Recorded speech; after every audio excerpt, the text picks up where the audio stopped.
আমি বাবাকে সব কথা বলবো। চুপ, একদম চুপ। গলা নামিয়ে কথা বল, নইলে গলা কেটে নামিয়ে দেব।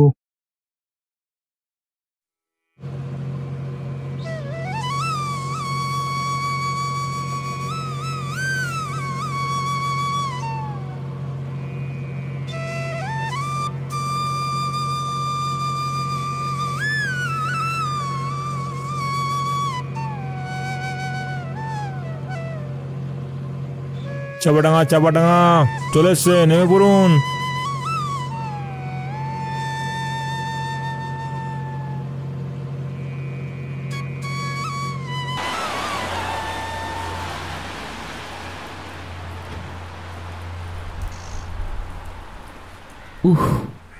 হাত পুরো টাটিয়ে গেল। এটাই চাপাডাঙ্গা বাস স্ট্যান্ড মনে হয়, কিন্তু কোনো লোকজন নেই কেন? আর কাউকে বাস থেকে নামতেও দেখলাম না।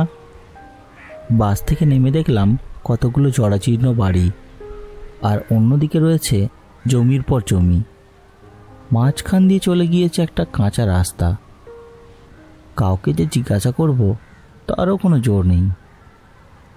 আমি যতীন দাস অনেক চেষ্টার পর অবশেষে সিউড়ি জেলা স্কুলের শিক্ষকতার পদে নিযুক্ত হয়েছি। মামার কাছে জেনেছিলাম এই গ্রাম থেকেও নাকি 4 মাইল দূরে রয়েছে স্কুলটি, আর মামার কথা মতো ওখানে থাকার কোনো অসুবিধা হবে না, সহজেই নাকি বাড়ি ভাড়া পাওয়া যায়। কিন্তু সমস্যা হলো স্কুলটির দূরত্ব জানলেও স্কুলের সাথে সাথে এই জায়গাটিও অচেনা।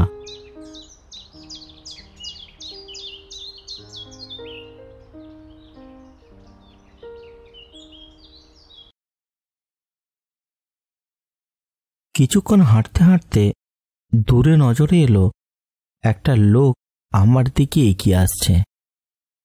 কাঁধে কোদাল, পরনে ধুতি। ওনাকে জিজ্ঞাসা করব কি না ভাবলাম। এই যে দাদা, শুনছেন? বাবু আমারে কইতেছেন?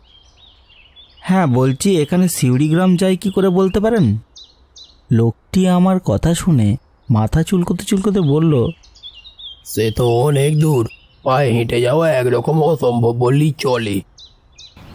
আপনি বরং একটা কাজ করুন, এই রাস্তা ধরে এগিয়ে যান। সামনে গিয়ে একটা মোড় পড়বে, ওইখানে রিক্সা পেয়ে যাবেন। অনেক ধন্যবাদ আপনাকে। আমি লোকটিকে পাশ কাটিয়ে সামনের দিকে এগিয়ে গেলাম। হাঁটতে হাঁটতে আমি একটি মোড়ের সামনে এসে উপস্থিত হয়েছি। লোকটির কথা মতো মোড়টিতে রিক্সা তো আছে, কিন্তু রিক্সাওয়ালাকে দেখতে পেলাম না। কেউ আছেন? কেউ কি এখানে আছেন? অনেক ডাকাডাকির পর অন্য একটা রিক্সা থেকে একটি লোক মাথা তুলে তাকালেন। কোথায় যাবেন বাবু? হ্যাঁ, সিউড়ি যাব, যাবেন? আচ্ছা আসুন, উঠে বসুন।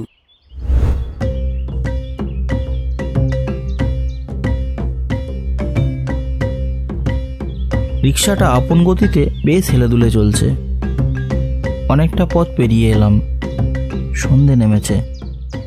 হঠাৎ গাটা বেশ শীত শীত করে উঠল।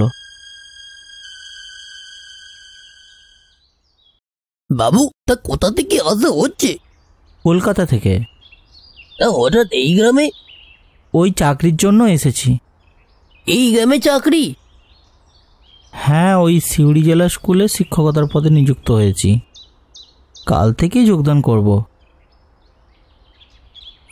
শিক্ষক? তা কোথায় উঠেছেন? না, বাড়ি এখনো খুঁজিনি। সে কি, তাহলে আজ রাতে কোথায় থাকবেন? তা আপনি কিছু সন্ধান করে দিতে পারবেন? রিক্সাওয়ালা তখন একটা বাঁক নিয়ে আবার হেলে দুলে নিজের গতিতে চলতে লাগলো। অদ্ভুতভাবে এদিকের শীতলতা যেন আরো বেশি।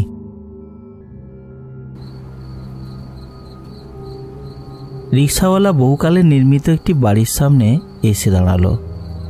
নেমে পড়ুন, চলে এসেছি। আমি রিক্সা থেকে নেমেই ভাড়া মিটিয়ে বাড়ির দিকে এগিয়ে গেলাম। সামনে গিয়ে দেখি বাড়িটির জরাজীর্ণ অবস্থা, এখানে ওখানে ফাটল। তবে যাই হোক, বাড়িটিতে কেউ থাকে বলে আমার মনে হলো, তাই আমি হাঁক দিলাম, কেউ আছেন বাড়িতে? কেউ আছেন? দেখলাম দরজাটা আপনা আপনি খুলে গেল। পর মুহূর্তেই অবাক করে ভেতর থেকে একটা কণ্ঠস্বর ভেসে এলো। কে? খুব সমস্যায় পড়েছি, যদি থাকতে দেন। আপনি সব জেনে শুনে থাকছেন তো? জেনে শুনে মানে? এ বাড়ির বদনাম আছে। বদনাম? ও বদনাম থাক, আমার থাকা নিয়ে দরকার। ঠিক আছে, আসুন তাহলে। লোকটির পিছু পিছু ভেতরে ঢুকলাম। ভেতরটা বেশ চকচকে। বাড়ির মালিক বাড়িটিকে বেশ যত্নেই রাখে। আপনি কি এ বাড়িতে একাই থাকেন? না, আমি আর আমার ছোট মেয়ে থাকি।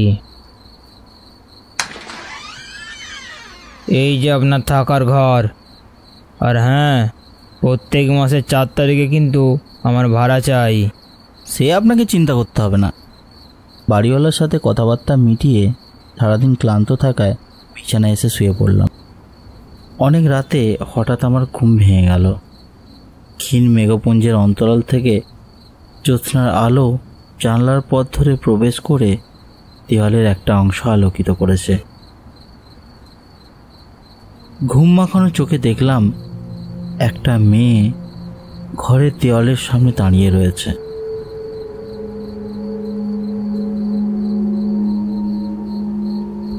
কে কে ওখানে? কে আপনি? সে আমার কথা শুনে ধীরে ধীরে আমার দিকে তাকালো। কি অপূর্ব সুন্দর দেখতে তাকে।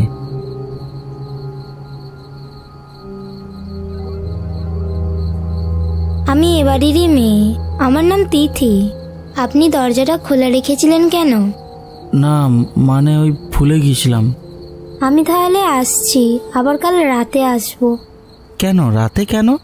সব কথা পরে বলবো। আর হ্যাঁ, আমার কথা কাউকে বলবে না। এরপর রোজ সকালে খাওয়া দাওয়া করে স্কুলে যাই, আর স্কুল থেকে ফিরেই আবার আমি তার জন্য অপেক্ষা করি। আর সে কখনোই আমাকে নিরাশ করে না। এ যেন এক অদ্ভুত পাগলামো। ওই মেয়েটির প্রতি যেন আমার মনে এক দুর্বলতার সৃষ্টি হয়েছে। রোজকার মতোই আমি স্কুল থেকে বাড়ি ফিরছিলাম জমির আঁকা বাঁকা পথ ধরে। আর এই পথের ধারেই একটি মন্দির আছে। সেই মন্দিরে রমাপ্রসন্ন মজুমদার নামে একজন ব্রাহ্মণ বাস করেন। তিনি বিভিন্ন জপ তবে নিযুক্ত থাকেন, এমনকি একজন সিদ্ধ পুরুষ বলেও খ্যাত। পার্শ্ববর্তী গ্রামের লোকেরা তাকে যথেষ্ট শ্রদ্ধা ভক্তি করেন। মজুমদার মহাশয় পায়ে একটি খড়মের জুতো পরে মন্দিরের বাইরে এসে দাঁড়ালেন। তাকে দেখা মাত্রই আমি ছুটে গিয়ে প্রণাম করলাম।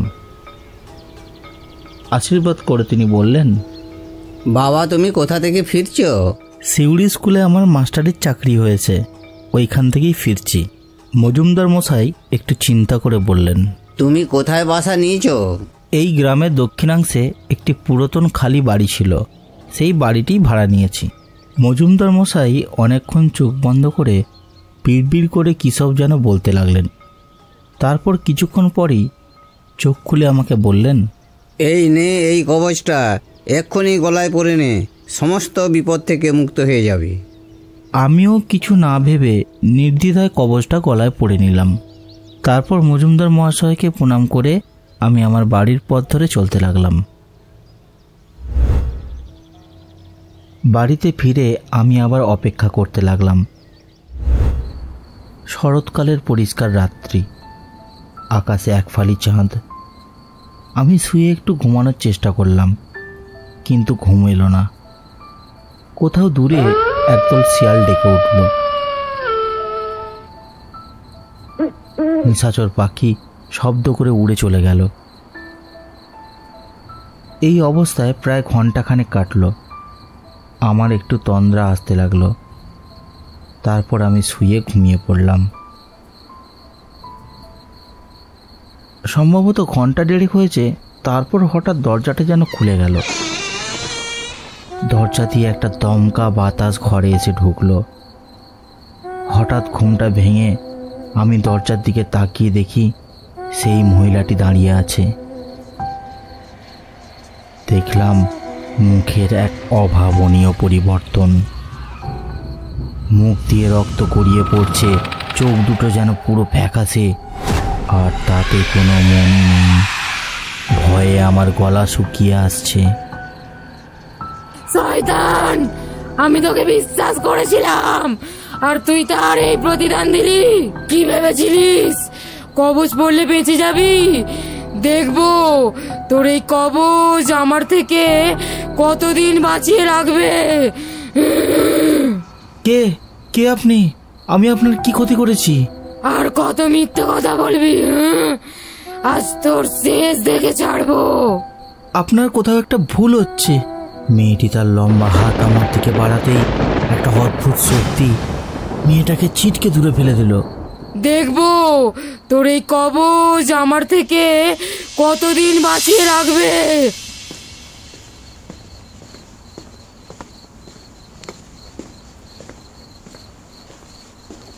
আপনি ঠিক আছেন তো? ওই মেয়েটি কে ছিল? ও আমারই মেয়ে ছিল। তোমার মতন একটি ছেলে আমাদের বাড়িতে আশ্রয় নিয়েছিল। নাম তার সুকান্ত।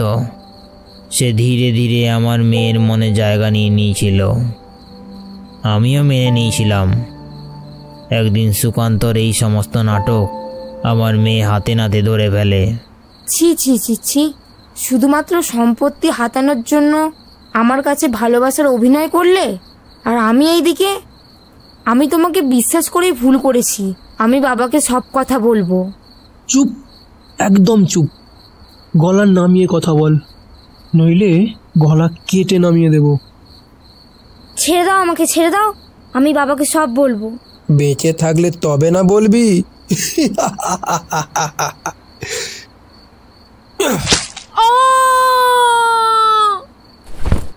ছেলেটি প্রমাণ লোপাটের জন্য এই বাড়িরই কোথাও মৃতদেহটিকে লুকিয়ে দেয়। আর সেই থেকে এই বাড়িতে আমার বড় মেয়ের আত্মা ঘোরাফেরা করে। নতুন কোনো ভাড়াটিয়া এলেই আমার মেয়ে তাকে সুকান্ত ভেবে নিজের বদলা নিতে চায়। তো আপনারা পুলিশে যোগাযোগ করেননি? পুলিশও কিছু করতে পারেনি। সেদিন রাতেই সুকান্ত প্রমাণ লোপাট করে কোথাও পালিয়ে গিয়েছিল। মৃতদেহটিকেও আর খুঁজে পাওয়া যায়নি। জানি না কোথায় লুকিয়ে রেখেছে। তিথি এসে মাঝে মধ্যেই ওই দেয়ালের দিকে তাকিয়ে থাকত। প্রথম দিনকেও ওই দেয়ালের দিকে মুখ করেই দাঁড়িয়েছিল। তার মানেই কি ওই দেয়ালে নিরঞ্জনবাবু ছেনি হাতুড়ি কিছু হবে? আমাকে নিরঞ্জনবাবু কতগুলি ছেনি হাতুড়ি জোগাড় করে দিলেন। ওই দেওয়ালটিতে হাতুড়ি দিয়ে সজোরে আঘাত করতে লাগলাম। অনেকবার আঘাত করার পর দেওয়ালের সামনেটা ভেঙে গেল। টর্চ নিয়ে দেখলাম এ দেওয়ালের ভেতরেই একটা কঙ্কাল, আর সে এমন ভঙ্গিমাতে রয়েছে যেন যুগ যুগ ধরে চেষ্টা করছে এই দেওয়াল থেকে বেরিয়ে আসার।